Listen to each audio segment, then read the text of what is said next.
So we kind of bounce around a lot, talking about a lot of different things, and sometimes when we do that, it's easy to sort of get lost in the thick of things, as it were. Spiritual life is really just answering the question, who are you?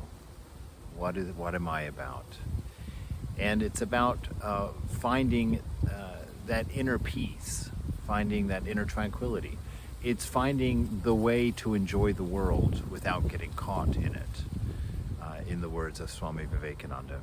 We know from the sages and from the scriptures and from those who have found that kind of uninterruptible bliss or joy in living, those who have enjoyed that communion with their divine nature, whatever that might mean to you, that inner self,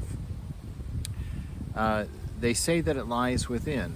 And so what we're trying to do in our practices is to stop the mind from being outgoing, from looking to the outside world and the senses for what we need and what we enjoy. And the reason for that is not because anything out there is necessarily bad in and of itself. It's not. But it's not helpful. And it's not fulfilling, because nothing outside lasts. Everything in this world disappears through your fingers.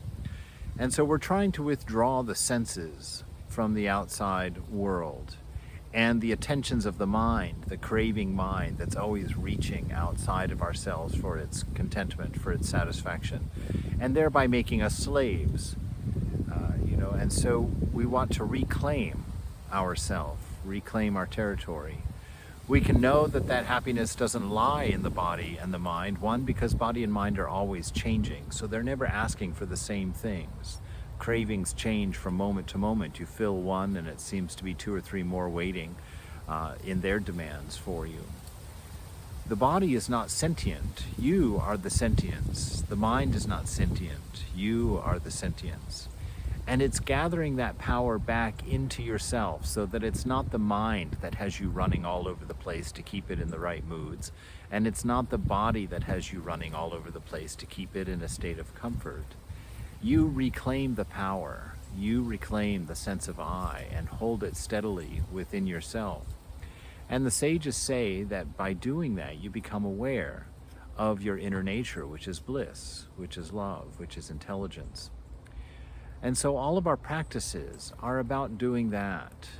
There's nothing really supernatural going on in that sense. There's nothing magical going on. It's simply coming to a straightforward understanding of what it means to be a human being. And in that knowledge, to come into a right relationship with this world around us, to be able to find that harmony and that flow, so that we're not always in conflict, which shows up in our depressions and our angers and our jealousies and our battles and our selfishness. Remember all of the lessons that we've learned. The idea that if you dismantle this body atom by atom, you'll come up with a pile of atoms, none of which was alive, ever. So it's not the body that is life. It is you within the body that is life. And to remember that, hold on to that when the things of the outside, when the mind seems discontent or irritable or moody, or when the body just is complaining or wanting pleasure or wanting the things that it wants, the cravings that it has. Withdraw yourself.